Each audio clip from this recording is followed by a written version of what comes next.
We need to see unemployment rise. Unemployment has to jump 40, 50% in my view.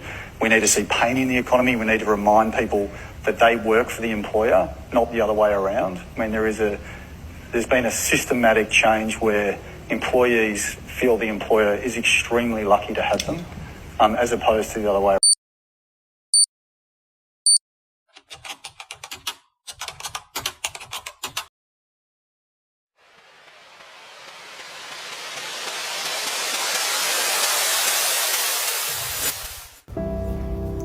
Message to the government and all these corporations. So I'm here today and I'm thinking about what I have to do today. So I have to go to work today.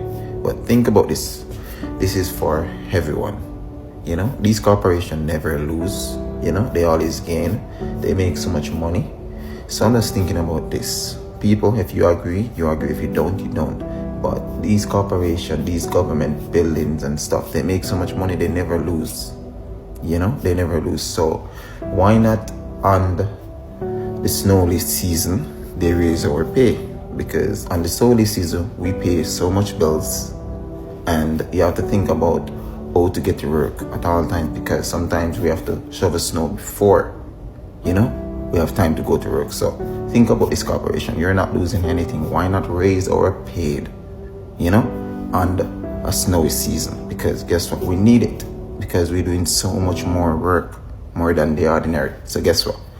That's what I have to say to these corporations. And if you agree, people, comment in the comment section.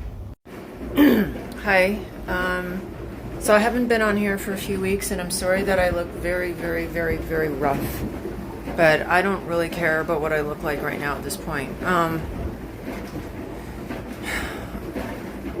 So I just want to speak a little bit about the food bank situation here in Alberta. I mean, we all know that it's pretty rough throughout Canada. We all know the reasons why. But it doesn't make it easier for Canadians, especially in very limited incomes and disability, like myself, to survive. So, you know, I'm trying to, sorry, bear with me because I kind of, doesn't seem like I can do this very well. Anyway, I wanted to flip okay, so I got a pomegranate, right?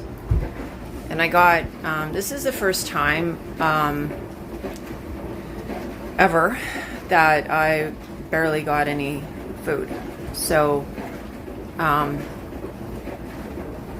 just saying, like, I'm just posting this as a reminder of what's really going on. Like, when I say barely, I'm talking like I got some granola bars, pomegranate, some cherry tomatoes, one item for the freezer, some onions,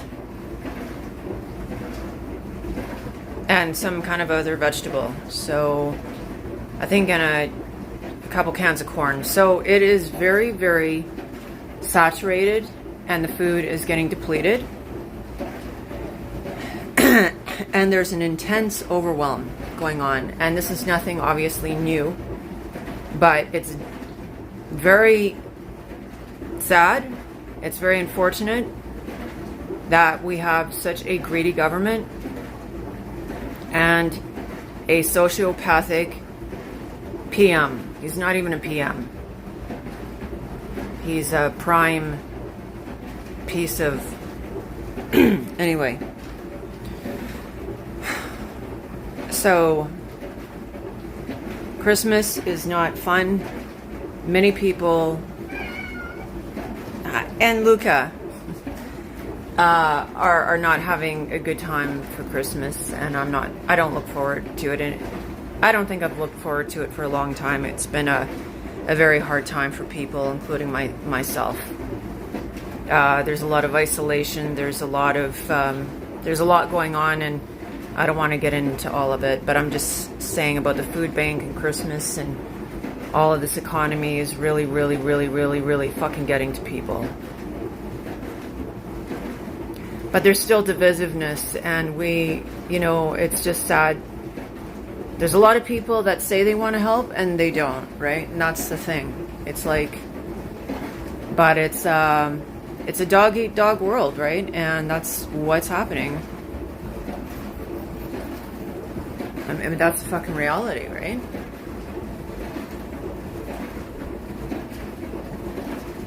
That's it. I've been unable to stop crying for the past several days. I don't know if it was my son's hospitalization or what's going on. I just feel really, really depressed. I always feel depressed, but sometimes I can't numb myself.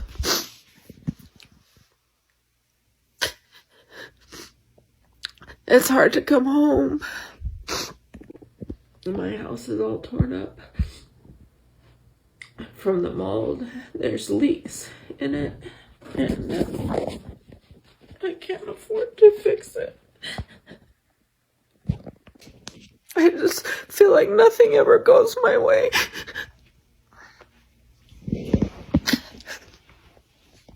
I don't know how to keep pushing. I feel like I get denied help at every corner, every turn. All I want to do is get better, and I need my son in a facility so that I can get better. And I can't get him in a facility no matter what I try. I just don't know what to do anymore. No one has answers for me. No one can help my situation. I can't fix my situation.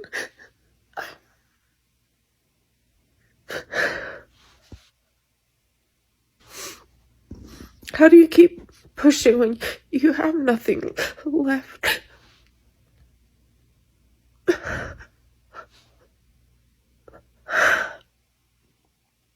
How do I keep being what my sons need me to be when I have nothing left? I know I'm a talented person. I know I have a lot of things to offer the world, and I just can't do it. I'm just so stuck. My heart hurts so much. It's breaking. It breaks for all the people in a situation like mine. It breaks for all the people who struggle to survive and just can't. I mourn for all the human lives that just their society or culture or whoever's around them just doesn't value their life. I hate that some people's lives get valued more than others.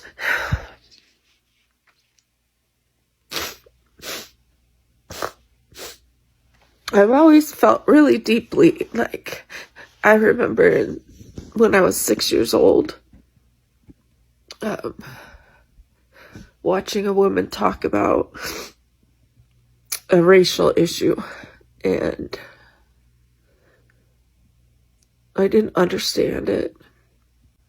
I'll have to tell the whole story sometime. It's something I'm not really ready to talk about, my past and how I grew up. But I just remember hearing what she had to say, and it didn't make any sense to me, and it hurt my soul. Like, I was crying. I can't watch someone in pain and not feel it in every cell of my body. I don't know why I'm that way. I'm extremely sensitive. And I'm the one experiencing the suffering, and so many people have helped, and it's like still not enough, and I don't feel like I can keep asking people for help.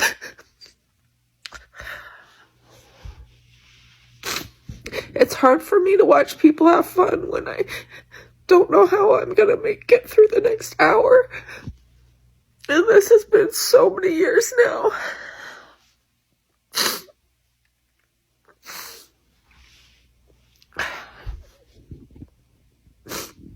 It's like so many years and I just don't have any fight left. Yesterday, I broke down in front of my son and I'm so mad at myself. I can't hold it together all the time.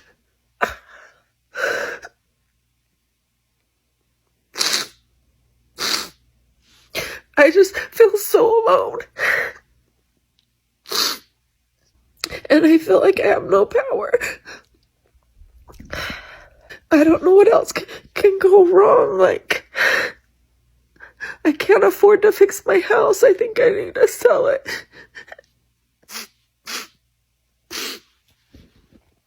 But then I lose my only monthly income. I don't know. It's just like I'll lose all my wealth.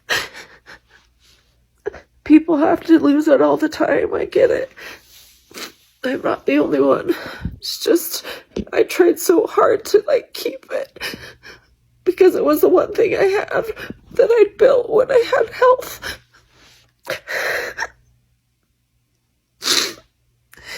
I don't want to lose everything that I built when I could. It's not gonna sustain me for the rest of my life if I lose it.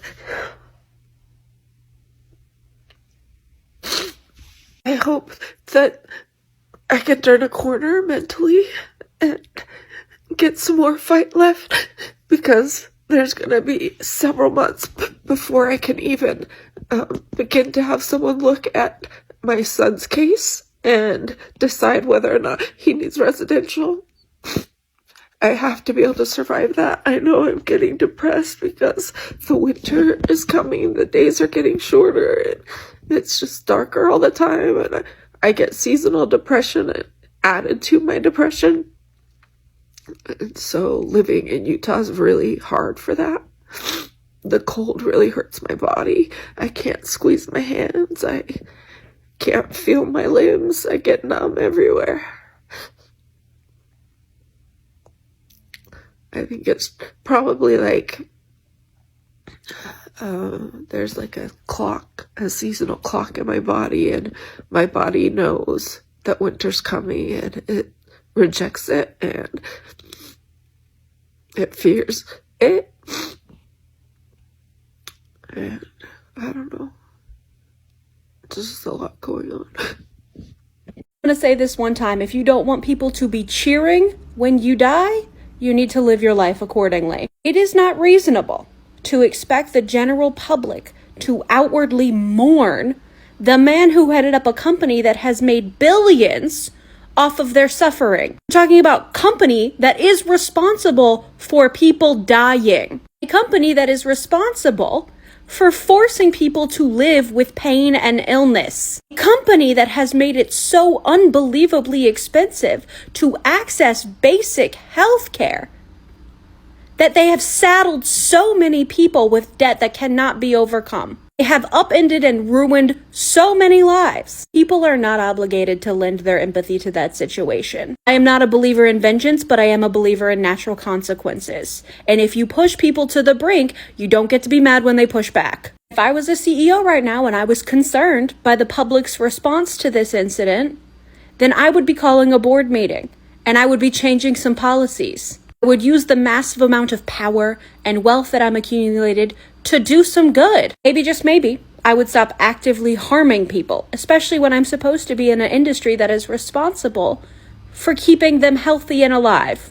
Sorry, when these companies forget the care and healthcare, they don't get to ask the general public to remember it. Does it feel to you like it's getting weird out there? Like, weirder out there? Like, weirder and weirder all the time? Doesn't it kind of feel like collectively as a society we're like a can of soda that someone keeps grabbing and like shaking? And that also individually we're all walking around like cans of soda, especially cans of soda making less than $1 million a year, that someone just keeps grabbing, shaking us. I was a Cub Scout when I was a kid, like 10, 11 years old.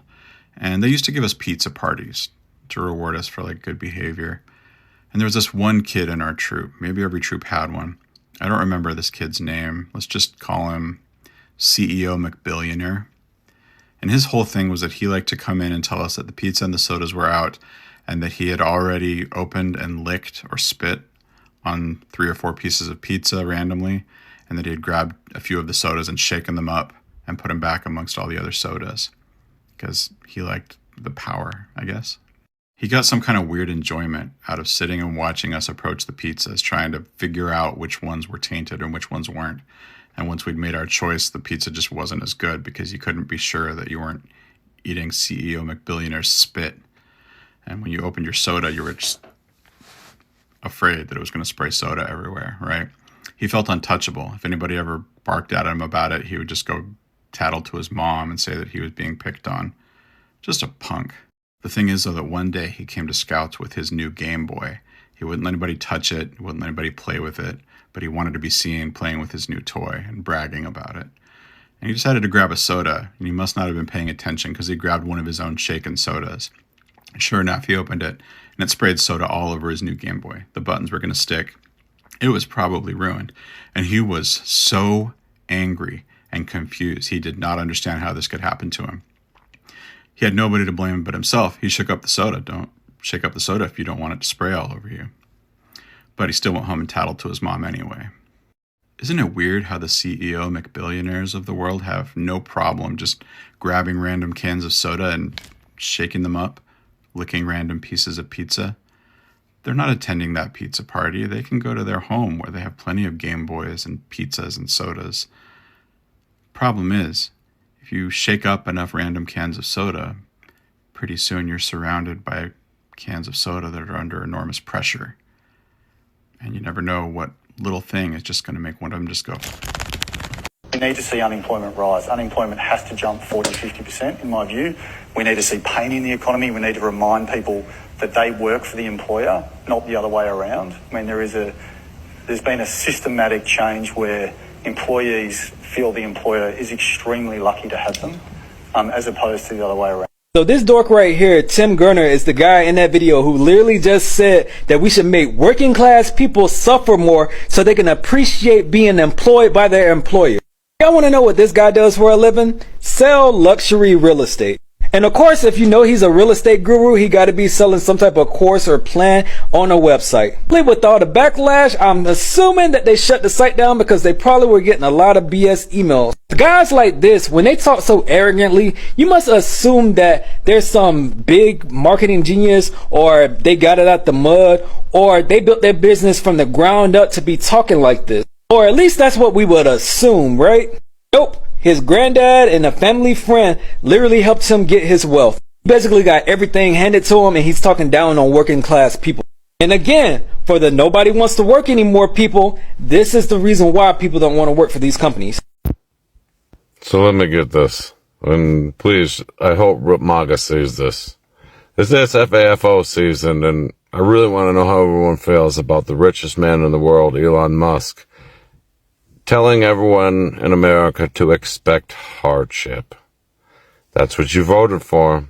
How does it feel to have your oligarch overlord tell you to expect hardship? Elon Musk is an immigrant billionaire who gets corporate welfare to the tune of billions of dollars from our government. An immigrant billionaire getting corporate welfare saying, I want to cut your grandma's Social Security. This is insanity. This guy should be fucking deported. Are you kidding me? Come into our country, shake down our government, getting bullshit subsidies that you don't need, so stealing taxpayer money, and then you're going to turn around and say, hey, you know those few programs that help regular people? Get rid of them. Minister, you're taking home a $5,000 increase while most of the working class claim to be struggling. Parents like myself ducking lessons, teacher are struggling to go to the grocery to put food on the table. From a personal perspective, how does it feel? And people are clamoring on your door as finance minister. I believe, and this is how I just answered Kijan, the Prime Minister had a press conference last week and dealt with that matter. I have nothing to add. And that's where we end. The meeting before it. Anything on the Ladies and gentlemen, ladies and gentlemen. Yes, the fuck what? China just issued a 100% ban on all exports to the United States for precious minerals. The minerals in question: gallium, germanium, antimony. Now, where do we use those precious minerals? Oh my god, that's so funny that you would ask. Military equipment for the US. Computer chips. Phones, cars, Xboxes, PlayStations, any smart product that you have. Quite literally anything that requires a computer chip, which these days is your fucking vacuum cleaner. Batteries, battery packs, chargers, you name it, that's what goes in it. And guess who was 50% supplier to the US for those minerals? Yeah, I'll let you guess. Thanks, guys. Supermarkets in Russia are locking up their butter as the prices of consumer goods go up. This is a real-world butter and gun scenario. I know. There isn't a lot of content about the fundamentals of economics in your scroll. But with more and more people getting their news only from social media, it's important that information about Russia and the war it started in Ukraine is more than just lines on maps. Wars start and stop at the bank. And if everyone thinks that Russia is doing fine, cutting support for a losing endeavor in Ukraine or pushing Ukraine to give up territory and make other concessions starts to seem logical. But locking up your butter is a pretty good sign that things aren't looking too good in Russia. Real quick, butter and guns refers to the trade-off between consumer goods like butter and military goods like guns to show the concept of opportunity cost in economics. The idea is that a country has limited resources like money, labor, and raw materials, and they have to choose how to allocate them between two competing needs, producing goods that benefit civilian life, butter, or investing in military defense. Russia has been increasing its defense spending. In 2024, about 29% of its federal budget went for the guns. And Russia's substantial foreign currency reserves have provided a buffer against sanctions that were laid out in 2022. By late 2024, Russia's buffers are wearing thin.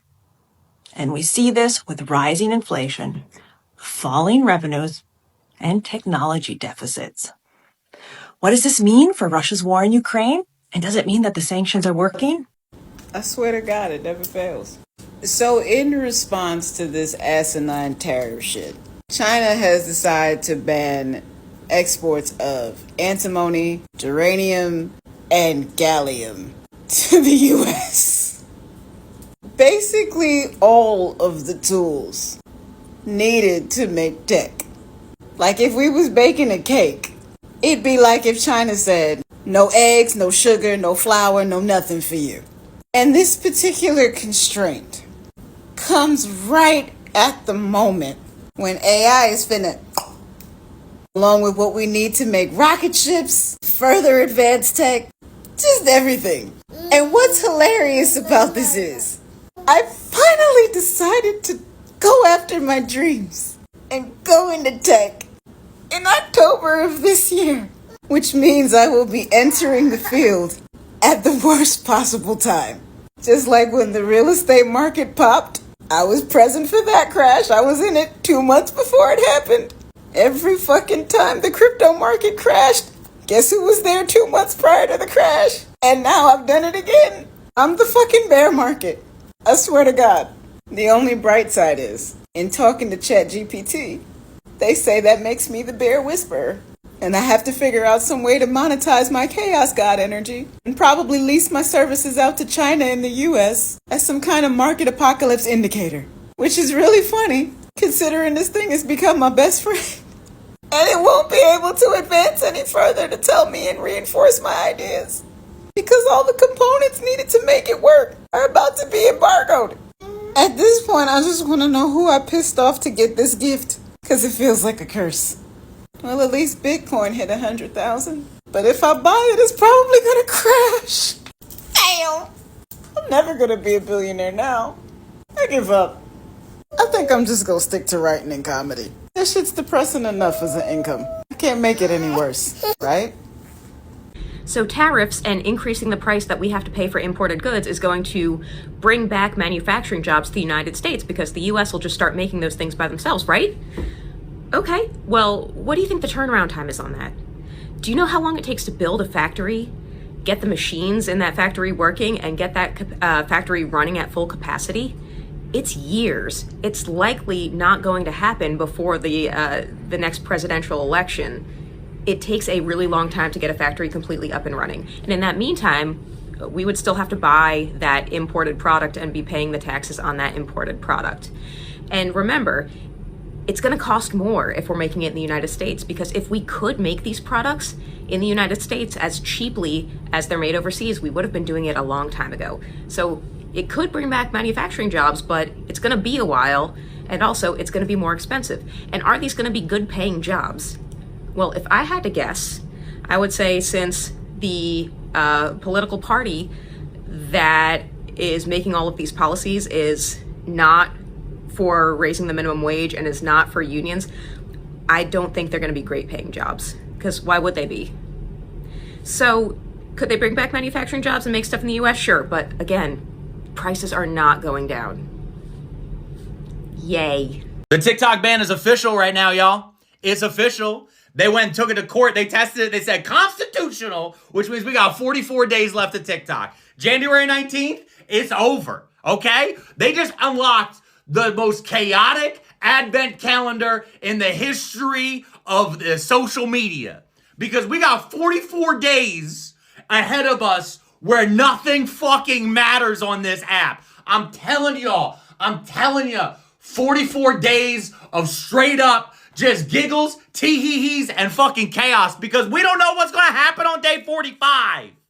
On day 45, he's going to be 47. Do you not understand the number? I'm dropping numerology on you. Listen, follow your favorite creators on every fucking app, okay? Follow them on every fucking app, because on this one, it's about to get fucking stupid, okay? We don't know what's going to stay monetized. We don't know how the TikTok shops are going to keep working. I don't even know if I give somebody a Galaxy if they'll be able to cash it out, or else I'll have to deal with the Federal Trade Commission at this point. Okay? Gang, gang, gang, gang. Yes, yes, yes. That's what I'm talking about. We've had so many good memories. Bring back the classics. Let's sprinkle them about here. If we got 44 fucking days until this fucking app goes and then everything else goes to shit at the same time, then let's do it with joy. Let's do it with a full heart. And let's do it across the internet. A pleasant good day, Trinidad and Tobago. I had to take some tablet for headache, because this situation with the Forex, it just keep getting worse. And I had to take a time out, because trust me, I was a raging bat out of fucking hell when I heard the director of the Financial Intelligence Unit talking up in the cunt about it might be a breach. It might be a breach of the Exchange Control Act. If your nanny or nana or auntie or aunt come from the States and you buy monies from them, you have to have authorization. Somebody tell me what the fuck going on in Trinidad and Tobago. What going on? Tell me what the fuck going on. I say I wasn't going to cut, but tell me what the fuck going on. Are we brainwashed? Are we a people who fucking brainwash every fucking single one of us brainwash? We have wool over our eyes or something. We have wool over our eyes. I'm not coming here to put nothing nice for you, you know. I hear people coming with some really nice language. Well, the director came and said, and I'm not giving all in no fucking nice language. Trinidad and Tobago, ask all yourself if all your fucking brainwash. Ask all yourself if all you hypnotized. If the government, the people in control of this fucking country, the lawyers, the judges, the ministers, if they fucking brainwash us, if the religious bodies fucking brainwash us, ask all yourself that question. If they wave some wand and we have some fucking spell over us, something wrong with us. You going to tell me all you're trying to manipulate down to if we auntie and somebody come for us, come buy us, and we want to buy the US from them, that we committing a crime? Hear this. People, I ready with my fucking flambeau. And I'm ready with my flambeau.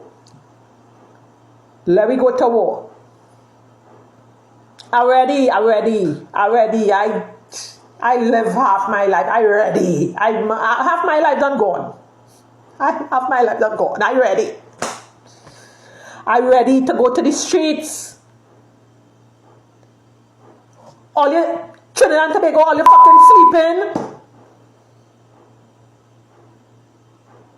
If the government trying to control the Chinese connection from thieving the US or pilfering the US out of the country, if they're trying to stop something, but all you're looking to killing middleman, killing small man, or they're killing the small man.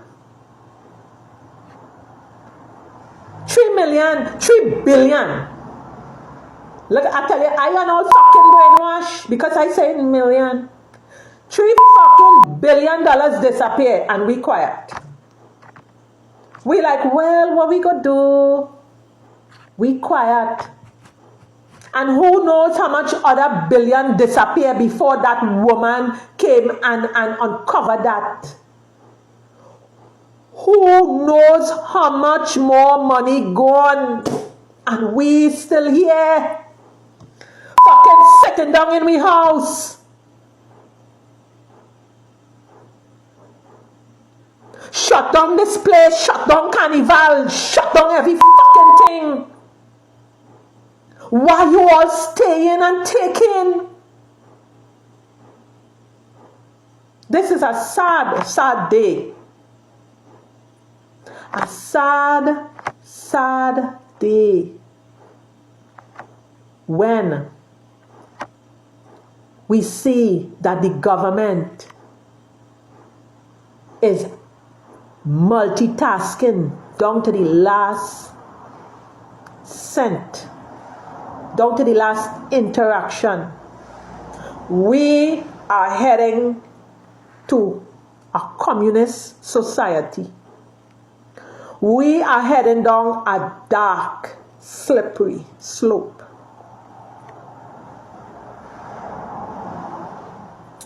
Wake up. Wake up. Wake up. I'm not going into the maths. I am no economist, no whatever. I am just a normal citizen of this country. And I am telling you what I am feeling and speaking to other people. and hearing how they are feeling, and I am not alone, it is time we rise up. And I am ready to take to the streets. Flambeau, whatever, we have to take to the streets because enough is enough. We have had enough. And I now know how it feels. Enough is enough. So Trinidad and Tobago, time to rise up. Legislation is clear in the sense of persons who do not have a license from the central bank, an authorized license, in terms of purchasing or purchasing and selling, of foreign exchange, as the case may be. Knowing our culture, that aspect of it, if someone is returning, as the example you gave in terms of a family member, generally that person is not, in my view, is not in the business of selling or purchasing foreign exchange. However, as we indicated, once someone in that capacity goes to the financial institution, as the example you would have given, and of course the banks, or they have their customer due diligence requirements that they would perform, and including that would be the source of funds. And being an honest transaction, an honest person would indicate where they would have gotten the funds from. Again, it comes back to the legislation. And the view may be that they determine that that is considered suspicious and file a report with the FIU. So who's financing the government? Government is financed by treasury bonds. And who buys the treasury bonds? Mostly the Fed. And how does the Fed buy them? By printing money. But what backing does the Fed have for that money being printed? The treasury bonds themselves. So basically, you finance the government by printing money out of thin air. Someone could ask, well, so if the government can print the limited amounts of money out of thin air, why do they collect taxes? I mean, in theory, it would make sense, right? If they can print unlimited amounts of money, why would they need taxes? The answer is simple, but it's very shocking. The real problem is that you pay high taxes only to uphold the illusion that you are funding the government, which you are not. Let's talk about the economics of mass deportation. There's an estimated 13.3 million undocumented immigrants in the United States. And to deport them all, the government would have to spend about $89.3 billion to conduct sufficient arrests. Another $167.8 billion to detain immigrants in mass.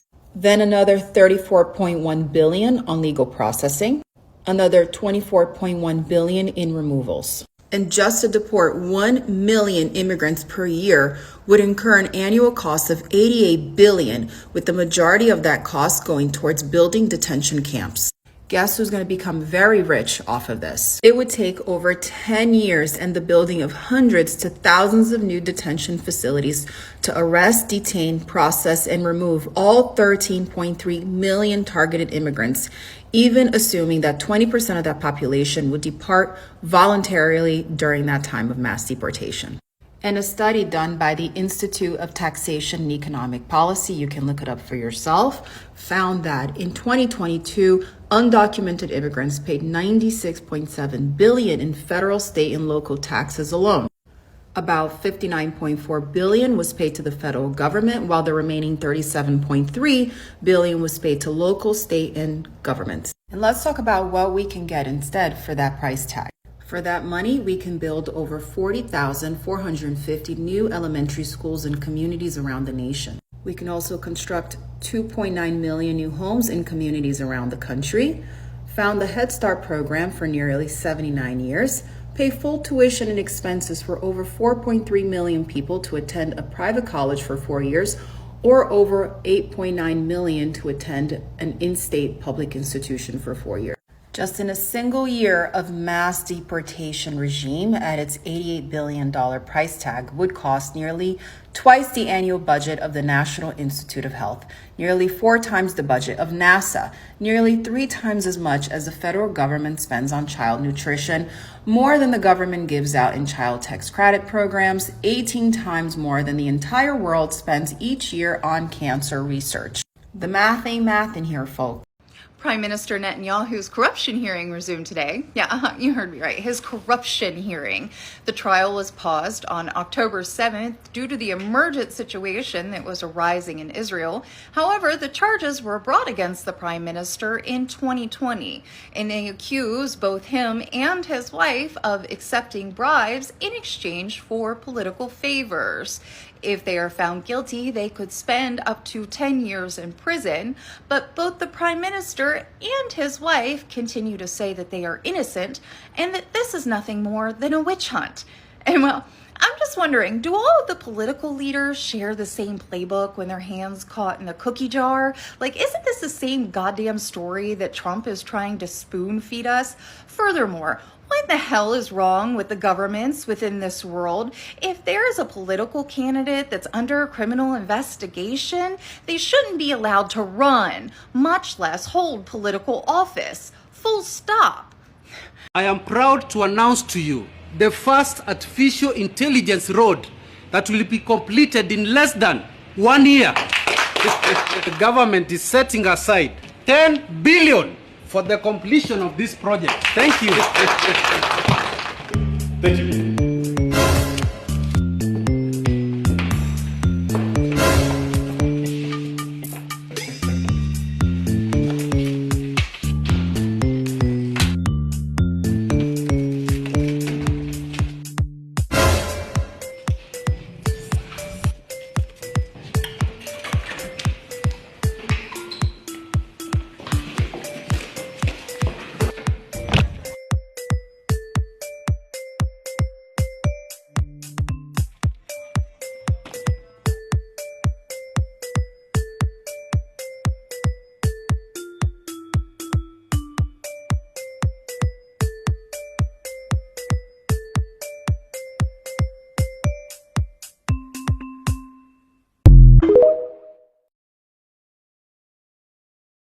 On top of that, that's going on in South Korea, did you also see that China just hit us back? This is an immediate ban. They are stopping all production right now.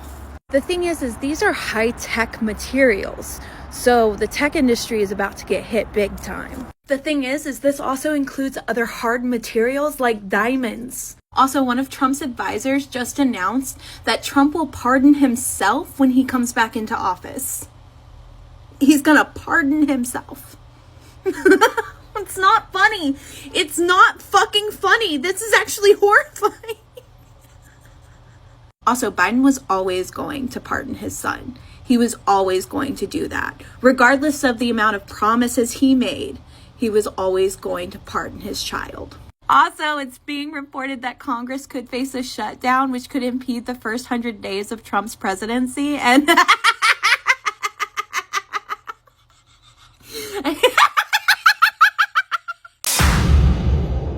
in the last months of his presidency, Joe Biden has pardoned his son for crimes he's been found guilty of and for any other offence he may have committed in the past 10 years. This is the same bullshit that's going on here in Australia with our politicians. They don't even bother hiding their corruption anymore. Let us know what you think in the comments.